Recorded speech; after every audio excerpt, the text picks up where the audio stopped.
I'm at this event today about communication between the different generations, and it's really interesting. But I'm taking a break to be outside. Yesterday, I was feeling that anxiety in my heart, or maybe I think it was yesterday. And it's here again today a little bit. So these are definitely early warning signs of the impending crisis. I'm sort of thinking about the crisis like it's this big blast from the past, of the past, and dealing with everything that I've done, even in previous incarnations. And the past takes precedence when otherwise I feel that there's this perception of meaning in the present moment, and the universe whispers meaning of the moment, and sometimes I'm able to speak it. And there's truth in that. And allowing the brain to settle into an algorithm of moving based on the perception of meaning in the moment and speaking it. Because even at this discussion that I'm at right now today, it's so much about the past, like stories and past and everything. And can we see that it has little meaning or little importance? And so I was sort of seeing that in the space of meaning making, one sees that the past has no meaning. So when this energy comes on, well, this past stuff comes into the present, it's saying, well, the past has meaning, and how can it not have some kind of meaning? And some physical stuff starts happening around this time.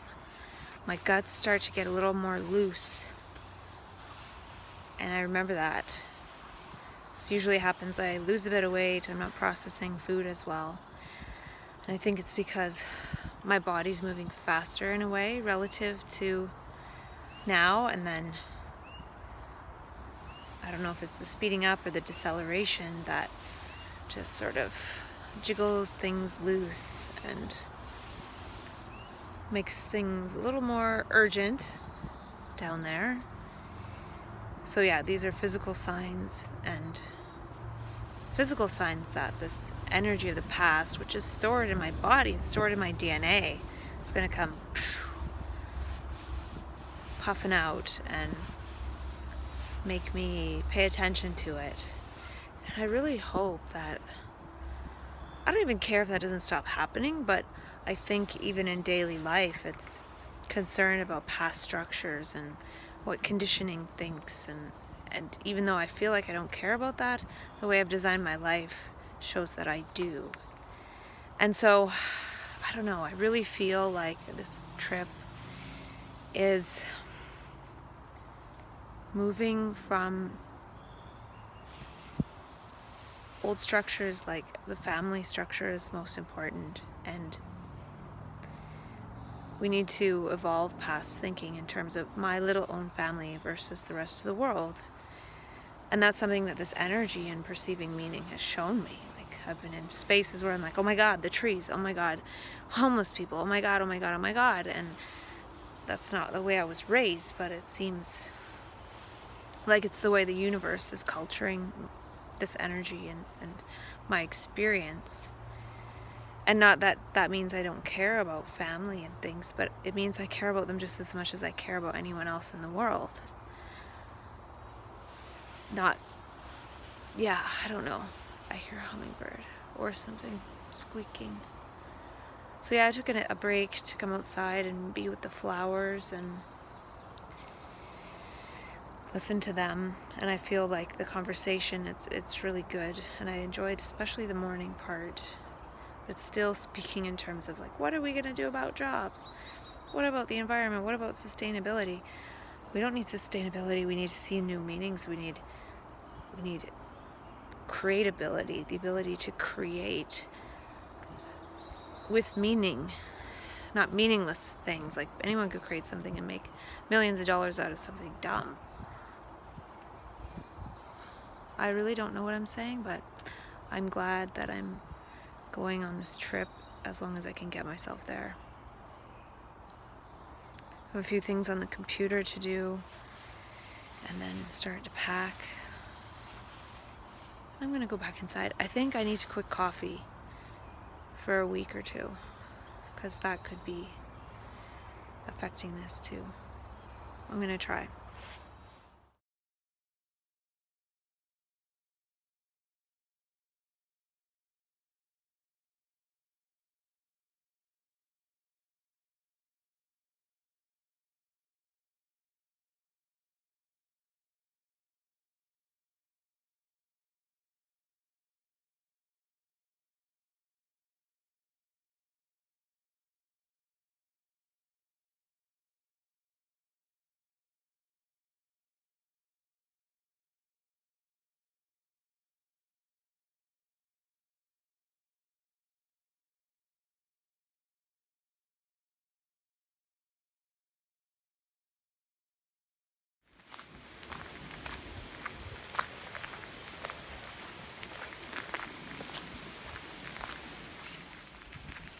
Kind of cold.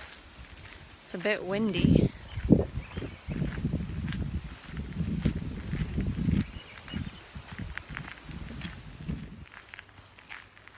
Think a lot about meaning, or ponder it, or wonder about it, and I was thinking about how when one is moving based on the worldview that one is a doer, that one is Newtonian, that one causes effects, and there's cause and effect. The epiphenomenon is the self, which is the doer. The I do, the separation of the noun from the verb. But when one moves as one with life, and life is the creative force, so it's not I am creative. When one is one with life, life is creative. And as an epiphenomenon of that, living creatively, meaning arises. So we've been generally in life given the meanings of life. Work, do this, school, have kids, get a house, retire, die. But what if we were facilitated to see that we create the meaning of life moment to moment, or life itself is creative, we're one with life, we're not a separate object in the environment of life, and that oneness with life, direct contact or direct resting in that perspective as looking as life at life, and life, the meaning intrinsically reveals itself effortlessly, moment to moment. And it's not a reward. It's not like, oh, you look in this way, so you're rewarded with meaning. It's just what is. But we're out there looking for rewards of causes and effect of our efforts. And then the doer getting a reward of dopamine. It's like, I did something and now I want to repeat that. Someone today was talking about how video games nowadays are based on reward. At every little stage you get a little goodie, and that's hijacking dopamine. And that reward blocks being able to see meaning. We're getting rewarded by something completely meaningless. And if the brain is hijacked by that, well, what can be done? And all of this is literally destroying the brain, the human brain.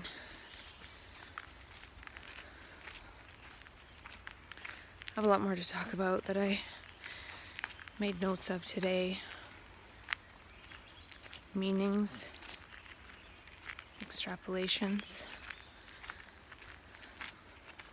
I feel like that's kind of what I do, even though I just talked about not doing. But even our language is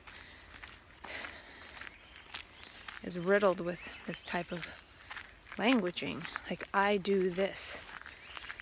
But the thinking that I do is part of the problem. So saying that I do this or I do that, even if I was able to point to that, somehow the languaging behind it would still be a mental trick.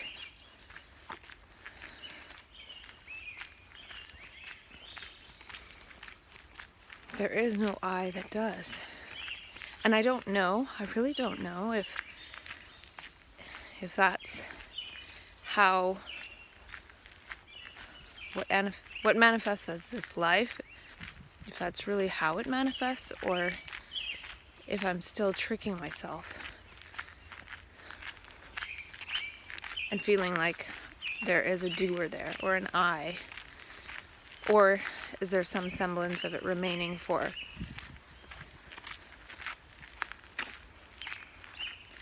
convenience, or does it partly appear that way in experience because one is around those who are experiencing things that way?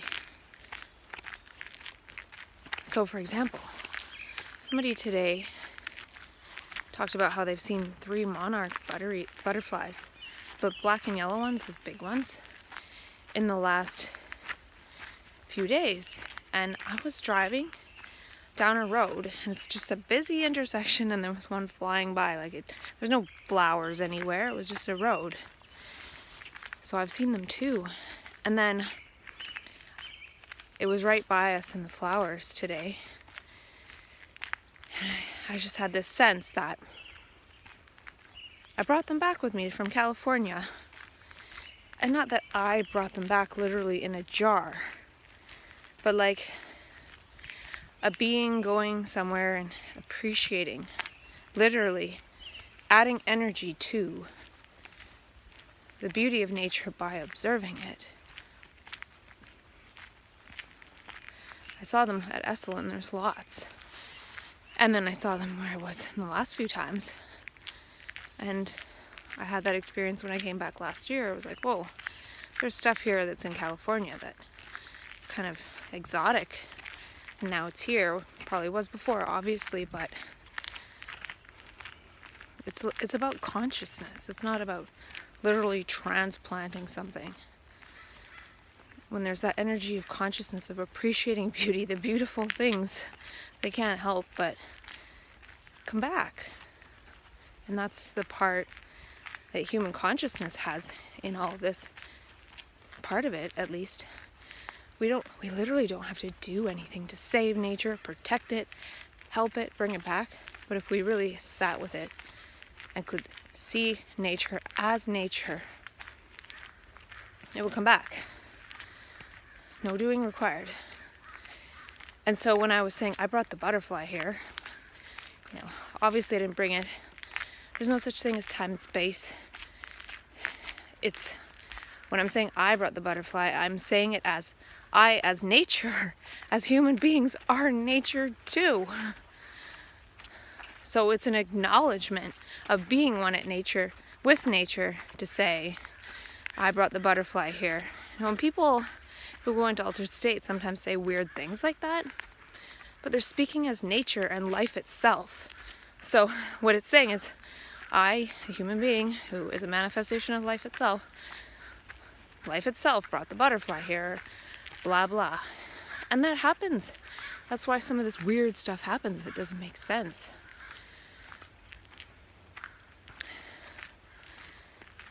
So again, this goes along with starting to see not my value, it's the value of not doing. And not doing implies no doer. Doesn't mean there's no happening. There are happenings.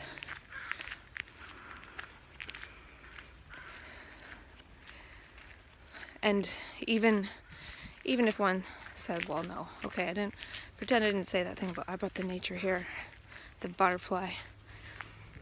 When one sees the butterfly, there's a direct perception of beauty, and that beauty, again, is an epiphenomenon of human consciousness perceiving such beauty.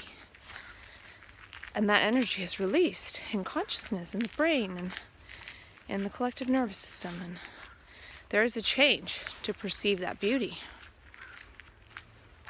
And that beauty, which is life itself, responds. The brain isn't separate from nature. It's like direct contact, direct biofeedback. It's Gaia feedback. All of Gaia knows if our brain lights up in response to her beauty. It's so obvious. And they do this in studies with the plants, you know. If you give more attention to them and talk to them, they grow bigger and stronger. You didn't have to do anything. It's not just about the mechanical watering and putting species back, and it's the love. I had an insight related to this kind of, I think. Something like, if one is listening without thought, without judgment, without opinion, without the accumulation of knowledge, one's brain is clear. One is literally listening as the human brain, not cluttered up by personal accumulations. So all of humanity is listening through that supposedly particular brain.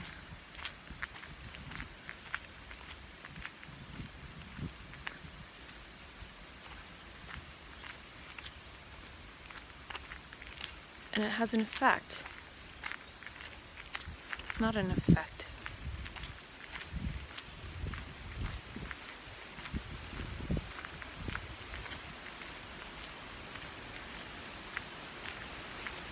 Is it possible that a few people can drastically change the world without doing anything?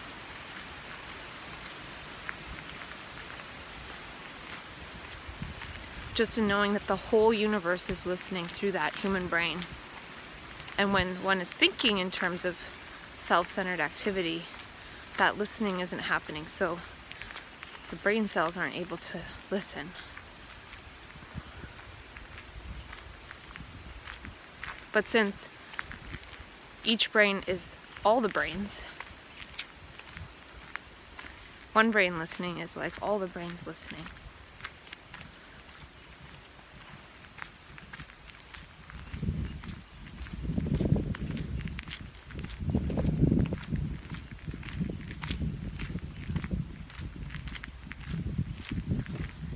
I was just thinking about nature deficit disorders' role in things like depression and yada yada yada, probably everything. But it's not only a matter of having a deficit of contact with nature, like walking through the forest, but it's also, one can walk through the forest and not be connected with nature, which would still be a deficit, like not have a relationship with nature, still be in one's head, but walking through the physical space, which has some sort of energetic connection. But then there's another, when one stops and really is with nature and appreciating the beauty, and it appreciates, and that is what appreciates the brain cells in our brain that are able to appreciate beauty. And the more we can appreciate beauty, the more beauty we see, the more meaning. Not that beauty is the only thing that's meaningful or full of meaning, but then the other thing is that nature deficit disorder on a Gaia level is the actual fact that there's just not enough nature. There's too much of it being destroyed, and at too fast of a rate. And the Gaia sphere, the algorithm that calculates the balance of everything, it knows that it's disappearing too fast. So it will naturally depress the human brain to do less in order to kind of like kill off human beings, really. Like when we don't have that relationship with nature, eventually human beings won't be able to be sustained by the planet, and they'll be killed off somehow.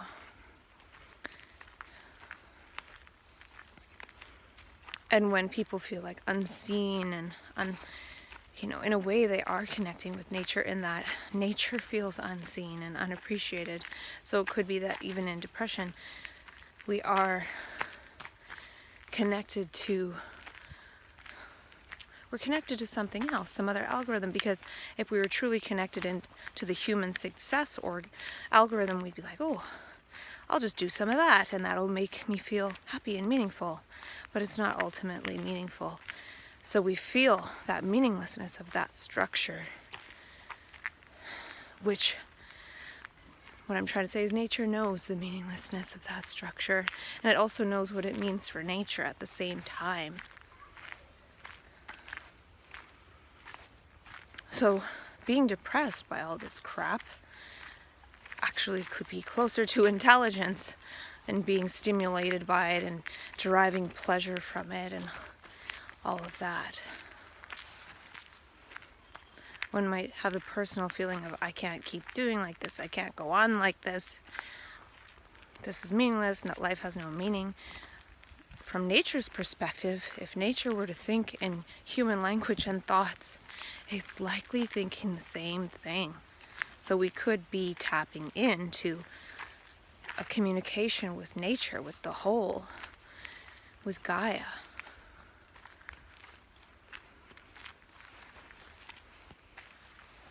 So imagine, for example, an animal that is traditionally hunted by humans, like buffalo. If humans all along, at a certain point at least, looked at them as beautiful, as part of nature,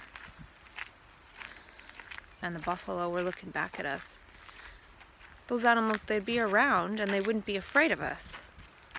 Because we wouldn't have killed them all, because we would have seen the beauty in them. We wouldn't have seen them as economy. Economy has replaced our way of seeing. What can I get to keep as mine? And we don't see that seeing the beauty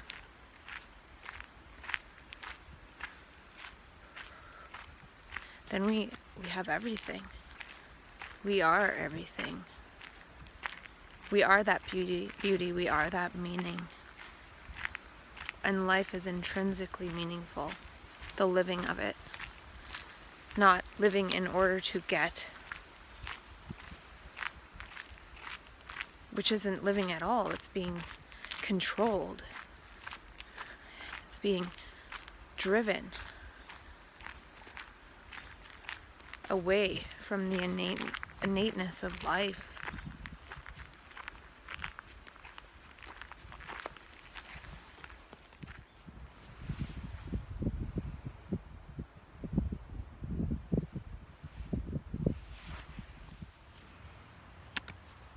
So I'm going to talk about a few of my notes. And today was about a meeting of 5 generations of people talking about how they were raised and how they see the world and things like that. It was really interesting. And I felt, or something that came to mind was psychosis being related to intragenerational trauma. So each generation is a bit different, and some of the conflict between parents and children, even as adults, is just a different worldview. Not just a different worldview, but part of it is that. And then when things aren't able to be communicated sometimes, things that are miscommunications accumulating, it sort of accumulates in a person, and then it accumulates as sometimes that person not being able to communicate coherently.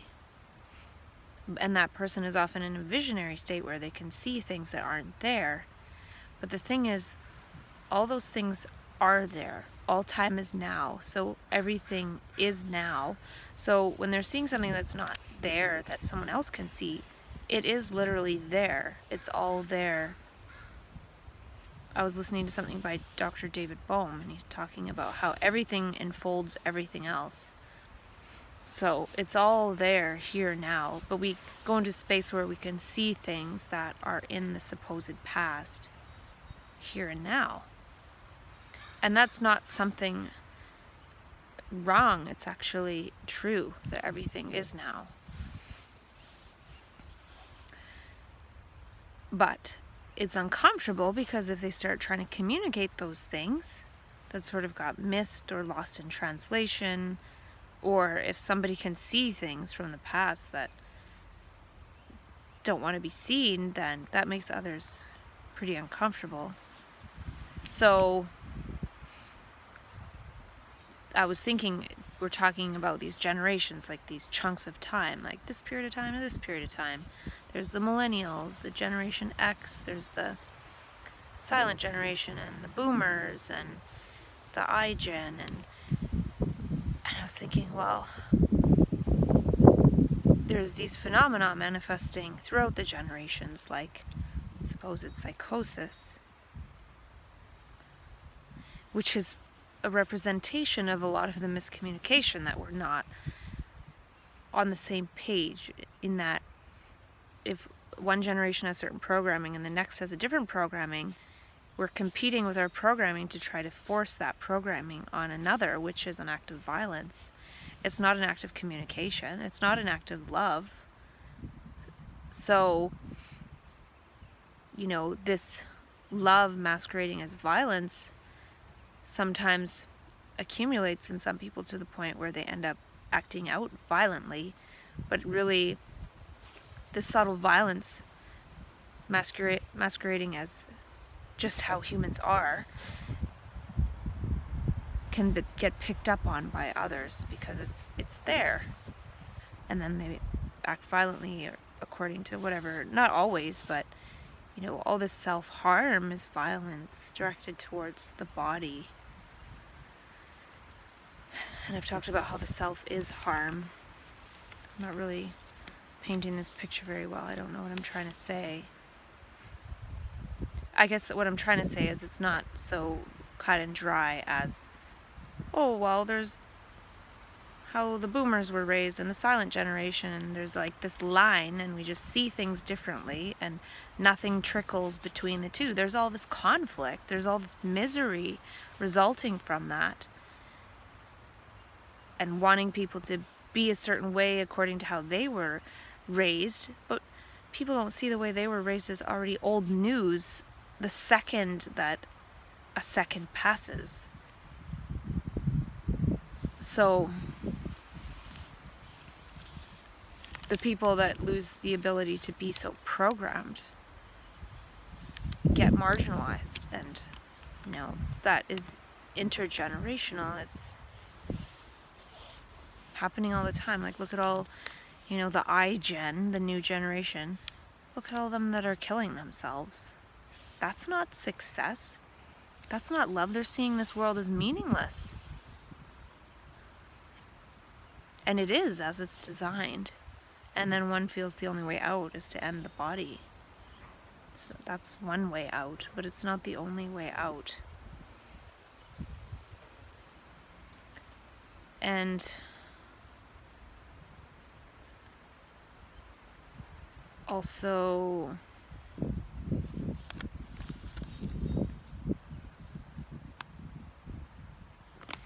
I think some of us who go into those altered states, we are a link to meaning. But we're left behind. We're not seen as able to see new meaning. But people don't want to generally hear any of that. So we don't have a place. So then we're sort of brushed aside. And I think there's a lot of wisdom in it.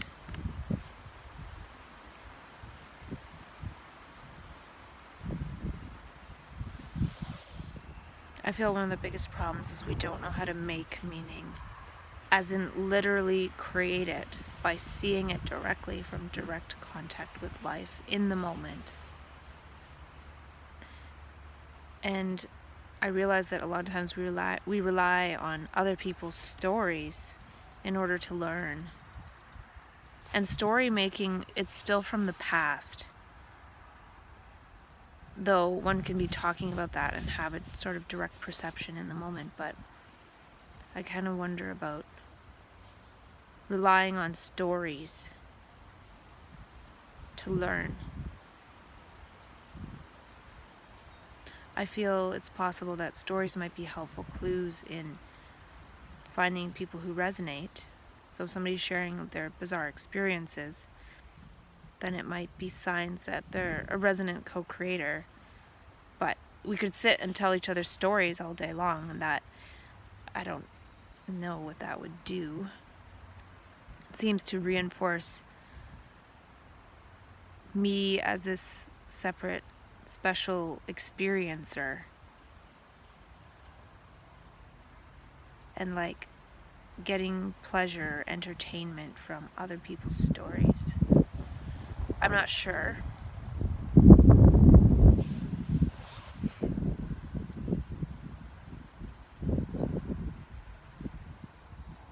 What if we didn't have a story? What if we didn't start with our story?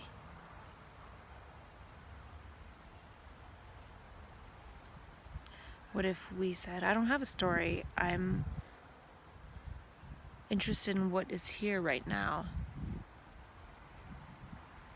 Nature, trees. Let's look at this tree together. If one person looking at a tree, seeing the beauty of it, appreciates that, makes it grow literally, then what about two? Then we're literally in the same world. We're looking at the same thing at the same time. Otherwise, we're in two completely different worlds. We're separate.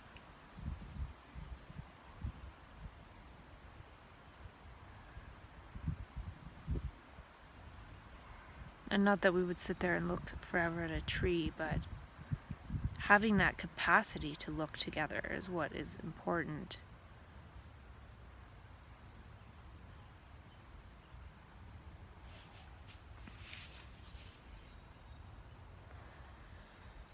And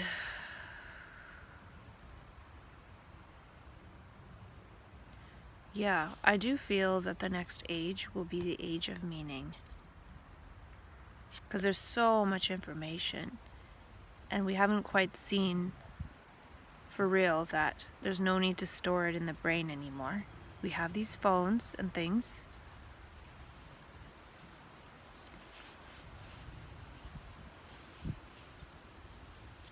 And maybe it isn't even stored in the brain. Maybe we think it's stored in the brain. Maybe just the thought of this is my opinion and my information distorts the brain cells and kind of messes them up enough to think that this is contained in my separate head when it's not. So seeing the fallacy of that could be enough to free up the energy that's wasted in sort of holding on to things that we can't even hold on to because they're not even contained within our brain. They could be contained within our brain, but I'm not sure.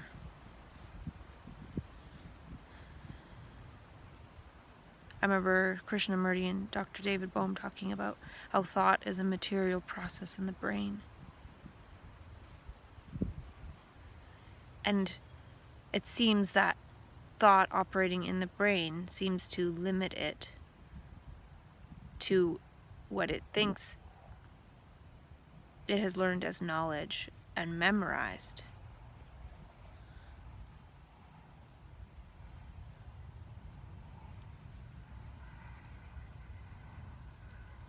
But just seeing, not just, delete the word just, seeing that one can perceive things directly and doesn't need to store information in the brain. Like, why do we store information in the brain? We think we require it in order to speak because we're speaking our opinions, which are stored in the brain. But what would we speak if we didn't have any opinions stored in the brain? Would we be mute?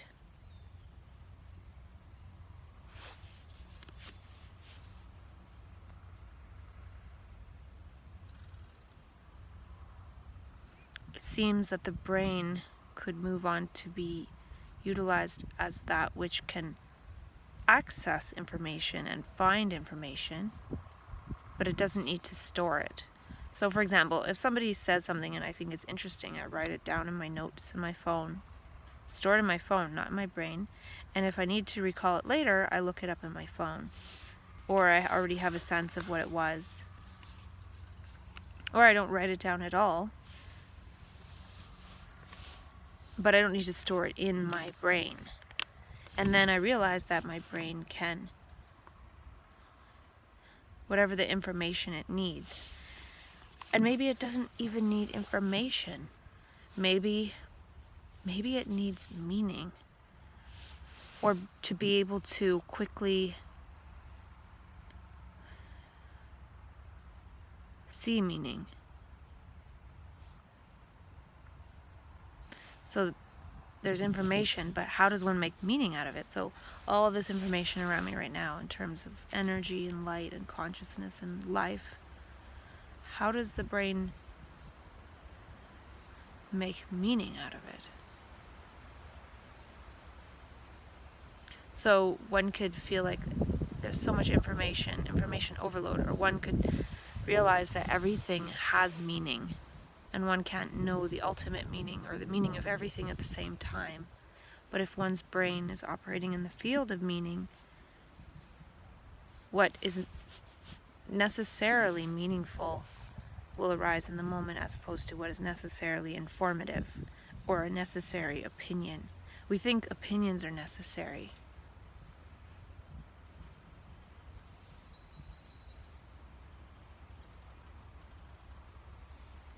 I don't know if nature responds to human opinion, but it sure responds to a brain operating in a field of meaning that is intrinsic to life.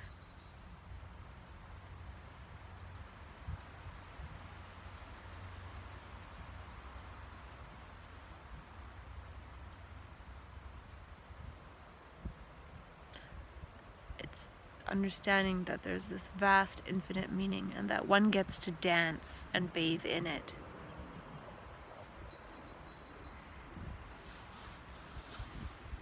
And be danced by it.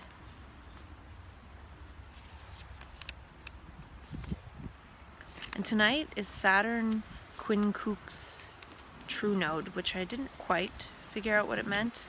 Something about Saturn and the moon. And I've been tracking that, though there aren't that many events, but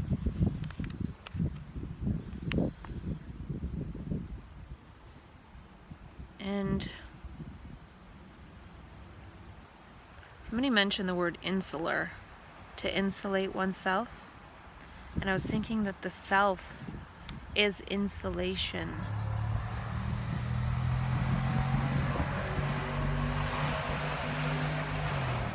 From life. So it's the separation from life. Insulating ourselves from direct connection with life.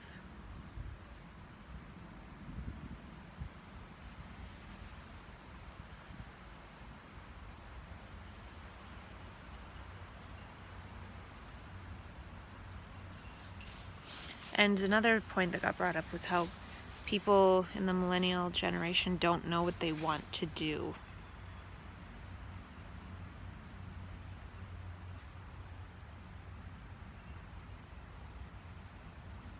And it's interesting because the I is the movement that thinks, and therefore it knows. So the I is the movement of knowledge. The I is knowledge, and as that knowledge moves around, one feels that there's an I thinking it. But really, we've just been fishnets of sorts, collecting different bits of knowledge to circulate in the brain cells. And then that creates this thinking that we think those thoughts, when really they've been memorized, and memory just sort of going around in circles. We think there's an I there. It's not really that way. So There's no I that knows, there's knowledge.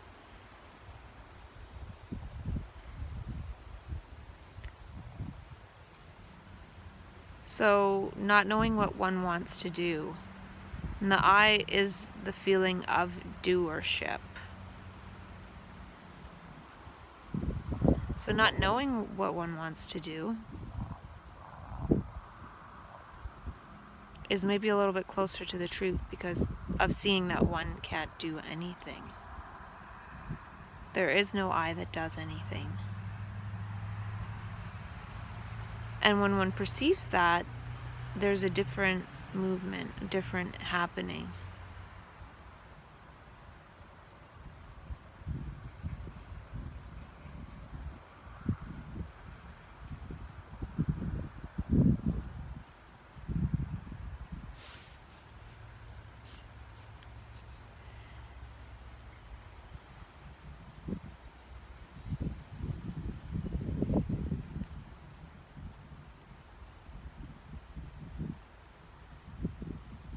Somebody mentioned, just remember your emotions won't kill you.